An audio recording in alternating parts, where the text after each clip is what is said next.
If you want to make melodies in FL Studio, you came to the right place. This video is for absolute beginners who know nothing about FL Studio. I'm going to show you a very simple process in how to make melodies. It's super simple.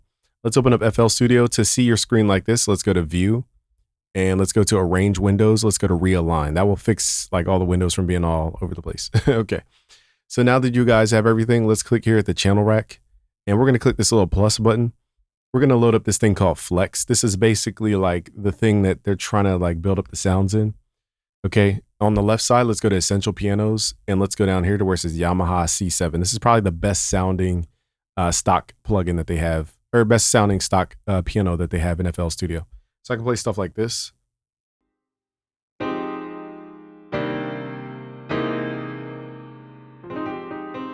All right, so what I like to do is just turn off reverb and the limiter and the filter just so it gives me more of a natural sound.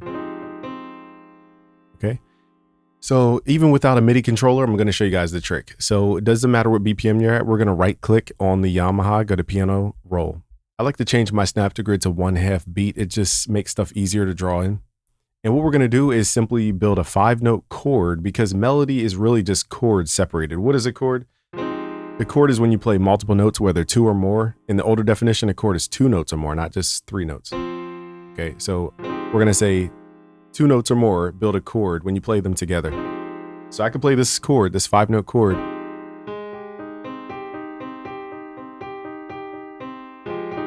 You could play it like that, or you could play it.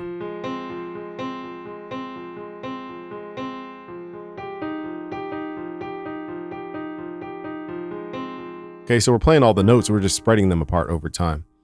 So let's start here on F. Now there's a chord code. I'm going to teach you guys chord codes real quick, but you guys can get the chord code chart for free. Just go to busyworksbeats.com/FL Studio. I'll deliver it to your email. Check the free downloads tab and then go to the charts folder in the drive and then go to where it says music theory charts. So without boring you guys to tears, every chord has a specific DNA to it. And you don't need to memorize scales and notes and all that, as long as you can count. Like I'm going to close my eyes to prove this. I'm going to close my eyes and pick a note. We landed on C sharp. You don't even need to know what this means. Okay, so the chord code we're going to use today is called the minor 9th chord code. The chord code is 0, which is wherever you start. This is considered 0 or the root position because there's no relative distance from this point. So we're going to call this 0. And all you have to do is start here and count up your keyboard note by note. So white notes and black notes. So this is 0. And now you just count up your keyboard. So it's 0, 1, 2, 3. Okay, so you're just counting.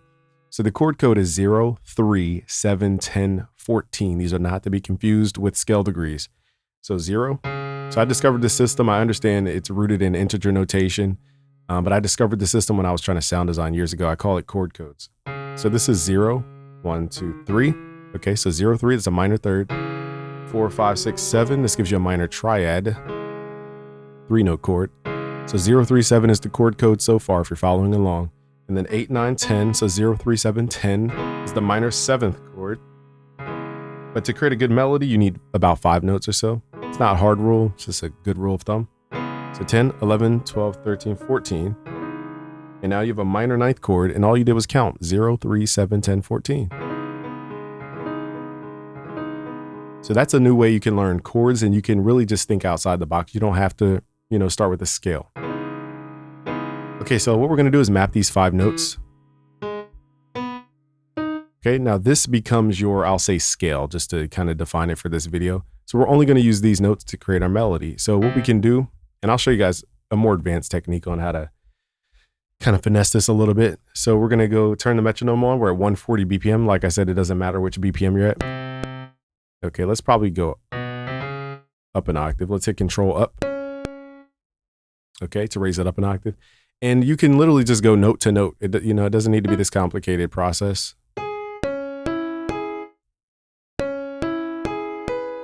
Now in this case, what we're going to do is add the 9th.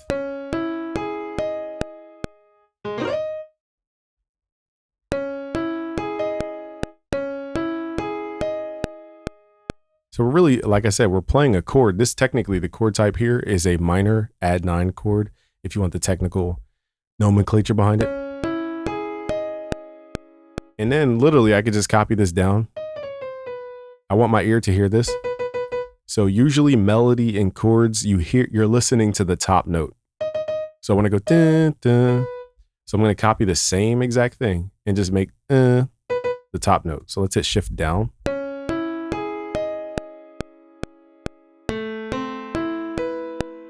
And now we have this, this change up in the melody. Now, if it feels weird, like a little off, we could take this, what's called the minor third, and just hit shift up to make it a major.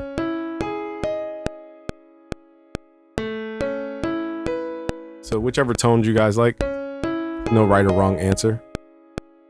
Kind of like this darker, mysterious tone. So now we have a simple melody, and all we did was just break apart a simple chord. Now, if you wanted to take this up a notch, copy the root note here, hit shift to left click and duplicate, hit control down.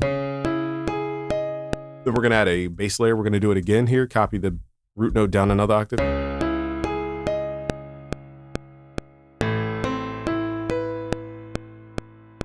Okay, now let's copy all these notes and hit shift to pull these over. So now we have a nice full sound.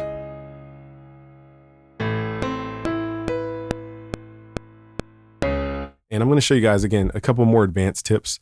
So the way we perceive a chord is the bass note and the chord up top. So what you can do to kind of make it feel different is change the bass note without changing the up top part. So just going to do this by ear. There's no like magical formula.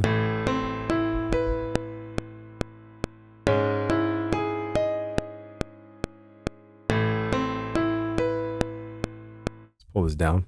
Oh, sorry, my finger slipped right there. That's a very basic melody, but I'll show you guys how we can make this even more complex.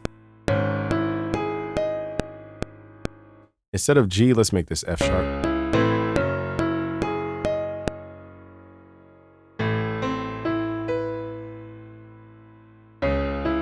So the reason we write with pianos is because it's a stringed instrument. So any string instrument, you guys can have an easier time writing melodies. That's guitar, orchestra strings, piano. These are all string instruments, and that's why our ear can like understand it, because music was founded off of the division of a string. So that's why it tends to resonate a little bit better to our ear.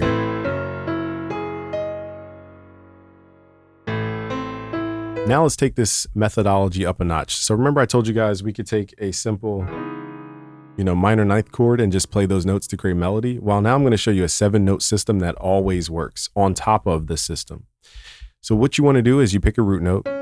In this case, C sharp is our root note. Now follow along, guys. Okay, we're going to count up 7 notes. 1, 2, 3, 4, 5, 6, 7. This is called the perfect fifth. It always harmonizes with the root note. We're going to take the root note again, duplicate it, count up 5 notes. 1, 2, 3, 4, 5. This is called the perfect fourth. Okay, and what we're going to do is take the tonic and the perfect fifth, and we're going to add a note above and below these notes. Okay, so now we have a 7-note system. So no matter what key we're in, it doesn't matter. These notes will always work, okay? The reason I'm drawing it this way is so you can see which notes I've added to the always harmonious notes, which is our perfect fourth and perfect fifth. So I know I'm using some music theory here, but I have music theory essentials at busyworksbeats.com/premium for those who want to learn about the music theory essentials and learn your way around chords and melodies and stuff. So here we have the root note, the perfect fourth, and the perfect fifth. Here we have the sharp fifth, the flat fifth, the sharp tonic, and the flat tonic. Now, I'm literally not even going to listen to this melody. So to prove this, I'm going to send it to a mixer channel and then mute it so I can't even hear what I'm doing. So as you guys can see on the screen. So let's build it over to the right. Let's move this over a little bit. Okay, so let's build it near here. So we're going to start here at C sharp. And I'm literally not going to listen to anything about this melody. This is how scientifically accurate this is. Okay, so we're going to go up 7 notes for our next note. 1, 2, 3, 4, 5, 6, 7. Okay, and then we're going to go, we can literally go either to the perfect fourth, or we can go sharp and then come back down. Okay, and then let's repeat the same process. I found that usually the perfect fourth, we add this at the end of stuff, okay? So here, I guess what I'm trying to say is, at the end of this little 4-bar sequence, we're changing the notes. And this is where you can kind of go outside the box. You don't have to be in key. You can make this out of key and it will sound in key. And I'll show you guys. I'm literally not listening to these notes. All right, 1, 2, 3, 4. And then we're at here. Let's add the perfect fifth. 1, 2, 3, 4, 5. So, or the perfect fourth, pardon me. So now let's hear this melody. As you guys saw, we did this in real time.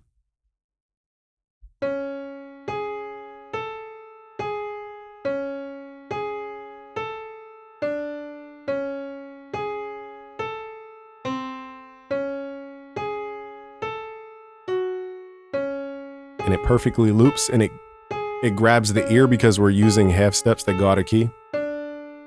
So don't be afraid to go out of key. Now let's amp this up a little bit more. Let's take these bottom notes and duplicate them down into the bass octaves. Let's give it like a Metro Boomin type sound. Now for this, I'm going to combine these two, hitting Control G. So it's one long note like this, and then we're going to pull it down.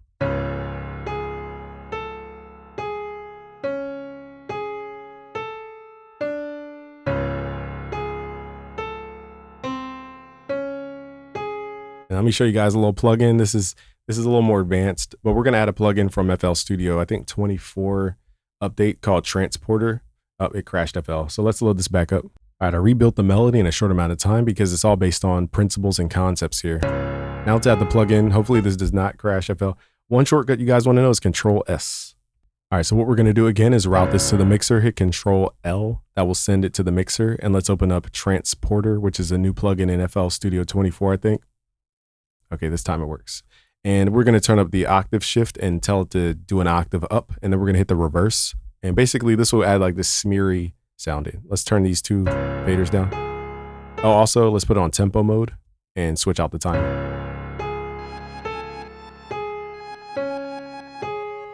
And we can mess with the stereo spread.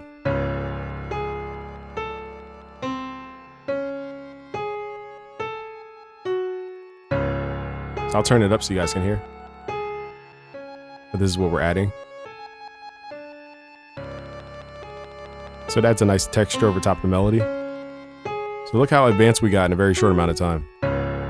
Now let's open up Fruity Convolver. You guys can find what are called impulse responses on the internet. So basically you can load up spaces from all these rare vintage gear. You guys just got to Google impulse responses from rare reverbs and download the samples.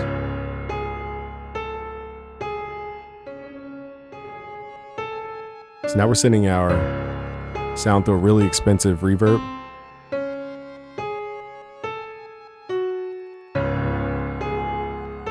And then we can blend the dry level, meaning the original sound. And normally I don't put reverb directly on a channel, but this is just a video, so. There's really nothing else to do to the sound. What we could do though is hit Shift up and down to transpose the key. And we can go back to the source sound and just swap out the source sound. I do this all the time when it comes to sound design because you never know which sounds. Like, who would have thought this would sound good with this?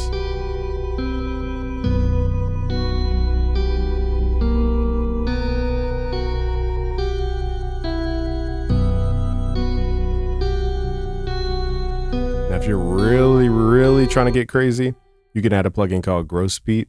Now this only works occasionally. I can't say it works all the time. Let's go to preset, momentary. Let's go to half speed.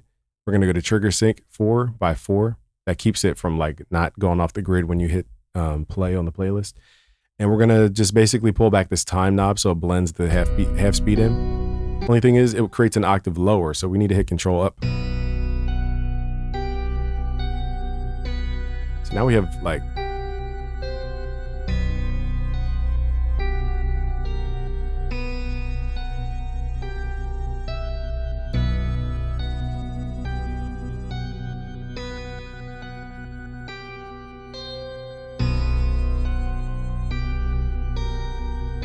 see, we didn't even really do much, but we have a pro sounding melody just like that.